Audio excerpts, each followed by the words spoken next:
Hallo dames en heren, leuk dat jullie weer kijken naar een nieuwe video. Ik ben Rennemits en wij zijn hier weer terug met onze F1 2016 Career Mode. Met onze Renault Sports team. Wij gaan even naar de standings vragen. We hebben nog steeds geen rival. Helaas nog niet, want ik zou graag weten. Hier zie je onze R&D, de chassis weight, de track en we gaan de downforce daar, als we genoeg punten hebben, upgraden. En daarna is onze fuel efficiency in de beurt. Wat we daarna gaan doen, dat weet ik nog niet.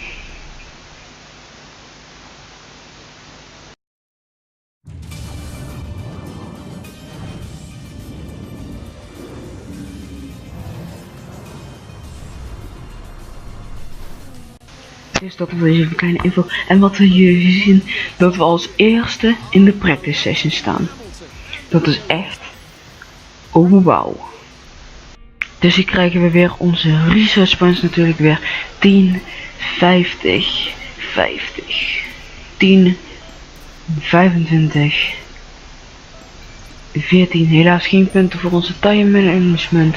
En ja, dat was gewoon shit dat we niet die tijd halen, heel raar. Maar we haalden die tijd niet die stond en we krijgen nu onze rival. Looks like you've got a bit of rivalry going on out there. This is good. Gets people talking about you. Just make sure you outperform them, okay? Dus onze rival is Daniel Ricciardo. Oké, ik denk dat we deze gaan verliezen, maar dat maakt niet veel uit, denk ik, hoop ik. Hij staat 1 plek boven ons in de driver standings, dus ja, misschien kan het, misschien nog niet. Wie weet. We zullen het wel zien. Op naar de qualifying.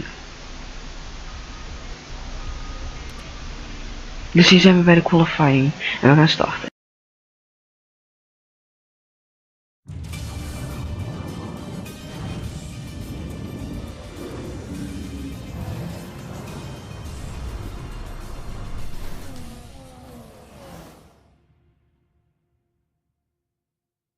Welcome F1 fans, where qualifying will be starting in the next few minutes as the teams prepare to get out on track at the Sochi Autodrome here in Russia.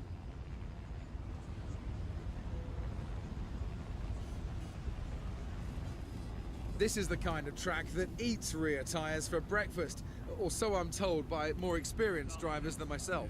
Lots of low-speed exits means the rears are in for a lot of punishment.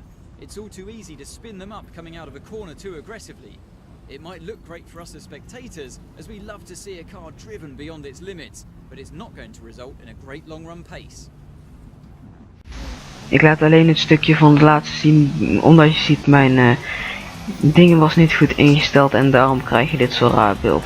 Maar we kwalificeren alsnog als vierde, dus ik ben nog steeds blij dat we als vierde gekwalificeerd zijn.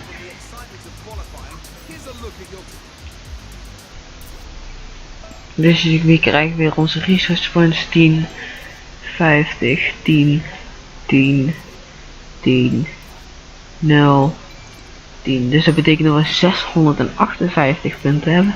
Je ziet onze rivalry, we staan vierde. En hij krijgt helaas de fastest. Oh, we staan 1 punt achter en we staan gewoon 1 punt achter onze rival. Dat is zo goed eigenlijk nog. Tegen Red Bull met de Renault. Dus ja, wie weet wat we kunnen maken. We zijn nog steeds above expectations. Ik ben steeds erg blij met dat resultaat. Dus hier komt het.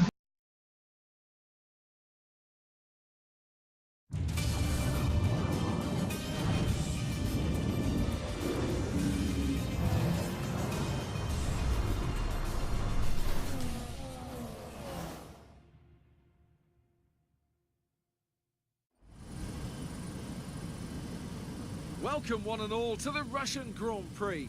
We're just a stone's throw from the Georgian border here at Sochi as we get ready to begin the race that served up an absolute cracker back in 2015. A last lap collision between Kimi Raikkonen and Valtteri Bottas sparked controversy in that race, so let's hope the racing is just as tight today. Built on the shores of the Black Sea, the Sochi Autodrome is a 3.6-mile tour around some of the venues built for the 2014 Winter Olympic Games. close barriers may make overtakes more challenging, but with 56% of the lap taken absolutely flat out, we certainly won't be wanting for pure speed. A fitting arena then to do battle at the pinnacle of motorsport. And alongside me to take you through it all is none other than Anthony Davidson. This was a circuit that I think in its inaugural race got off to a bit of a shaky start, but since then it's really drawn the fans in and become a very popular event. What do you think changed?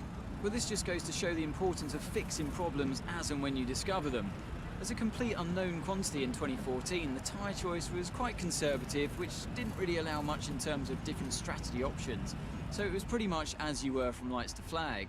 But that was a great learning experience, and we came back the next year and had a really exciting Grand Prix, with battles for the podium going on all the way to the final lap. So hopefully we'll be treated to more of the same this year. Great starting position for us. Let's see if we can improve on that in the race.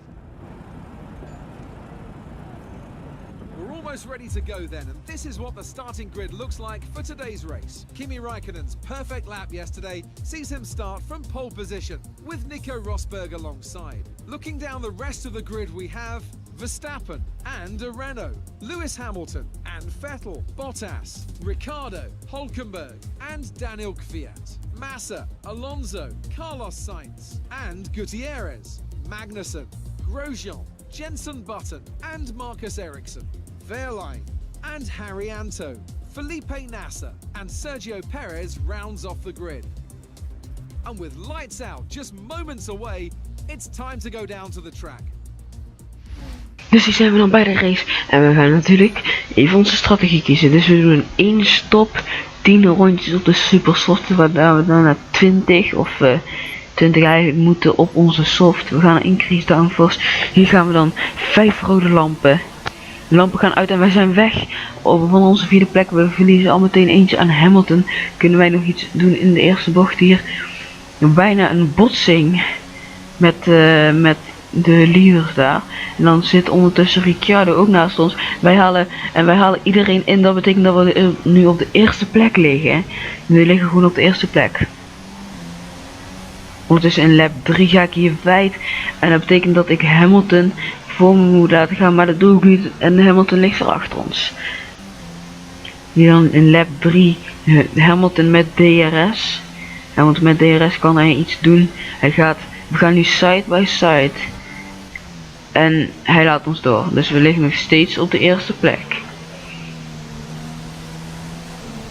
Hier ondertussen zie je wat er gebeurt met Daniel Ricciardo. Zijn eindende failure weer. Ondertussen weer side by side in lap 5 met Hamilton. We remmen laten we dat we naar wijd moeten. Dat betekent dat we nog steeds side by side gaan. Ik stuur wat eerder in. Dus we gaan nog steeds side by side met elkaar. En ik rem gewoon af. Ik schiet door. Dus Hamilton moet mee doorschieten. Ondertussen gaan we nu side by side met Verstappen. Want Verstappen heeft Hamilton ingehaald. Hier zie je nog een replay. Hamilton en ik gaan side by side. Dan ga ik wijd. En je ziet ons even niet meer op de camera. Zo wijd gaan wij. En dan zijn we weer terug. Maar ondertussen lap 7. Weer in een DRS zone. Dan kan Hamilton iets doen. Hamilton gaat naar de buitenkant. Ik moet naar de binnenkant sturen. Hamilton is ons voorbij. Kunnen wij nog iets doen in de eerste bocht? Ja, dat kunnen wij. En job done. Ondertussen weer een paar rondjes verder. Een paar bochten verder. Lap 7 nu. Weer de DRS zone. Weer komt Hamilton ons voorbij. We gaan side by side. Maar nee, hij laat ons gewoon door. Lap 9 nu. Komen we weer in de eerste DRS zone. Op de hele lange straight. Kan Hamilton weer iets doen? Ja, Hamilton gaat weer voor ons voorbij. Waardoor wij gewoon op de racinglijn zitten. Wij sturen iets later in, nog steeds side by side door de eerste bocht. En Hamilton geeft ons weer de plek terug. Ja, dat die Hamilton zegt, jongen. Want dus hier zie je een replay van Jenson Button.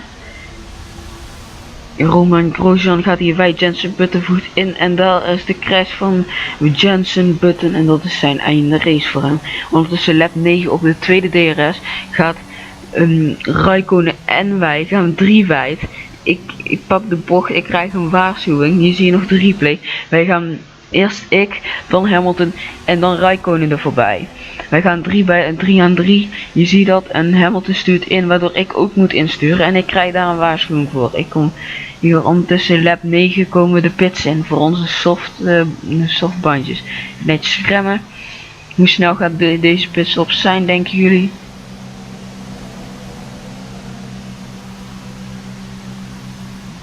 En deze pitstop wordt natuurlijk de softbandjes 2,3 seconden. Dat is echt een goed gedaan, pitcrew. Ik ben really trots. Dus wij komen nu uit op P11. Komen wij nu uit. En wij zijn de eerste die een pitstop maken voor Bottas. Dus dat betekent dat iedereen anders moet nog de pits in. Je ziet ondertussen ook mijn teammaat. Wij gaan met Alonso en we raken elkaar aan. Alonso en ik, we raken elkaar aan. Heb ik damage? Nee, we hebben geen damage. En toen ging ik kijken, staat damage nog op full? Ja, het staat gewoon nog op full, maar we hebben gewoon geen damage. En dan in lap 13 zijn we, is iedereen de pits ingegaan. Wij liggen weer op de eerste plek. Op lap 13, alleen daar komt Hamilton weer aan. En Hamilton die haalt ons in. Ja, omdat wij het gaan. Nou, ondertussen nu kunnen wij iets gaan doen met DRS. In de eerste lange straight. In de slipstream van Hamilton, Rich Engine Mode en DRS open. Kunnen wij hem pakken? Ja, wij pakken hem weer. Wij pakken weer de eerste plek van Hamilton af. Ondertussen hier weer in lap 15 komt Hamilton weer aan. Wat kan Hamilton doen? Side by side gaan we weer. En dan ineens stuur ik in en wij raken elkaar, gele vlag. En Hamilton crasht. Gelukkig geen race over, maar het is mijn fout eigenlijk. Ik stuur te vroeg in, hier zie je dat. En ik draai Hamilton mee, waardoor de Räikkönen eigenlijk moet uitwijken, zoals je net op het einde daar zag. Nu lap 16 komt Rosberg aan. En dan gaan wij gaan side by side. Ik stuur een beetje in. Ik geef hem nu de ruimte, maar hij komt niet, want hij blijft gewoon achter me zitten. Ondertussen, hier zie je de replay van wat er eigenlijk gebeurde. Wij raken elkaar daar aan. Dan laat hij de ruimte gewoon aan mij. En je ziet het van de Rosbergs kant. Dit is een andere replay. Je ziet een lap daarna en we doen precies hetzelfde, maar wel in een andere bocht. Dan zie je hier Kimi Räikkönen en Max Verstappen vechten voor de tweede plek. Kan Max Verstappen hier iets doen? Ja, hij is ondertussen voor. Hier komt Kimi Räikkönen weer terug. En daar zie je ons, Kimi Räikkönen, dus dit speelt vlak achter ons af. Ondertussen hier zie je weer Kimi Räikkönen, want hij kon echt niks doen. En nu weer in de eerste DRS-zone. Weer zie je daar ons. En weer gaat hij naar de buitenkant. En nu pakt hij wel de positie af. Nee, nog steeds niet. Max Verstappen laat hem niet door. Dan zie je hier op de lange straight uiteindelijk in de tweede DRS-zone. Pakt Räikkönen hem. Ja, Räikkönen heeft de positie. Dus dat betekent ik eerste, Räikkönen tweede, Verstappen derde en Vettel de vierde. Allemaal battelen voor de eerste plek. Dan zie je ons in lap 26 side by side gaan. Kan hij nog iets doen? Dat Räikkönen ons van onze victory afhaalt. Kan hij nog iets doen in de laatste DRS-zone in lap 27? Nee, dat kan hij niet. We zitten er terug in, dus dat betekent dat we de laatste sector nog moeten doen. De laatste paar bochten. Kan hij nog iets doen? Dus dat betekent, het staat nu nog ik eerste, Räikkönen tweede en Verstappen derde. Kan hij nog iets doen? En daar zie je, ik begin alvast een beetje te vieren. Kunnen wij checkered flag? Kunnen wij nog iets doen? Kan iemand nog iets doen? Nee, en daarbij betekenen gewoon dat wij eerste zijn geworden. Eerste in de Russische Grand Prix.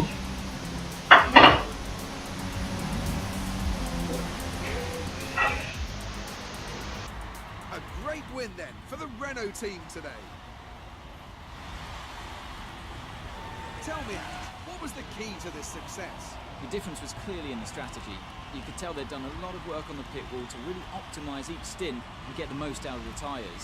And it highlights just how much of a team sport this really is. But credit to the driver as well though, there's no good having a well-oiled machine behind the scenes without a talented hand on the wheel, of course. And now it's time to wind down and celebrate after that fantastic Grand Prix. Here they come, your top three, out onto the podium. Laten wij even die mensen op het podium even laten zien dat wij gewoon gewonnen hebben. En die beker gewoon in onze hand pakken. En dan gewoon die champagne pakken en dan gewoon over iedereen spuiten. Hier Max, krijg je even wat champagne over je heen. Ja, jij ook cameraman, ik hou niet van jullie. Nou, doei.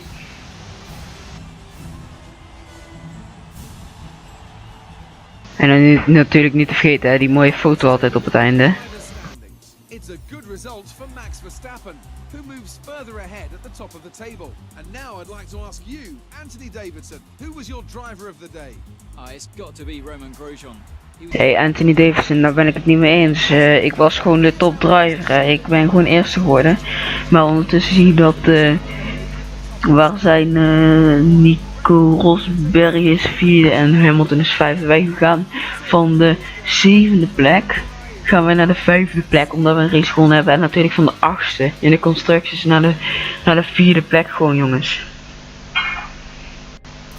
Mooie sampige Riso spuntjes. 25, 23, 40, 40, 23 en dan 11. Kunnen wij daar nog iets mee upgraden? Ja, dat kunnen wij vast wel. Rivalry update. Ja, DNF. Slecht. Vaste sector, alles gaat naar mij toe. Dat betekent dat we gewoon 12-6 staan, hè. Ja. Oké, ze zijn nog steeds erg blij met ons, volgens mij. Ja, dat vind ik ook niet gek als we gewoon eerste worden. Dat vind ik ook niet gek. Oh, en natuurlijk niet te vergeten onze carrière score op het einde. Hè. Nee. 2500, 3000, 3600, 910, dat is echt slecht. En dan 1901. So the board and I have been talking about your contract. And we all agree, the only thing better than a number 2 driver is a number 1 driver. Here are the details. Had je dat gehoord? Onze engine kan gewoon nadenken. Ze kan gewoon nadenken. Maar we hebben een team promotie gekregen. Dus we zijn niet meer de second driver, maar de first driver. Heel erg blij mee. Dus ja, dat betekent dat we extra resource points krijgen bij het einde van de race, qualifying en practice session. Waardoor we meer resource points krijgen. Waardoor we meer kunnen upgraden. Ja. Daar ben ik het mee eens. Dus ondertussen had ik ook alvast behind the scenes even de downforce geupgrade. Dus nu kunnen we ook de fuel efficiency upgraden. En ja, dan gaan we daarna misschien weer de engine upgraden en de drag en dan de chassis weten. En dan weer de downforce en de fuel efficiency. Dat weet ik nog niet zeker, maar ik ben erg blij met de R&D tot nu toe. Dus ja. En we gaan dadelijk McLaren Honda ook nog voorbij. En ja, ik zie jullie in de volgende race.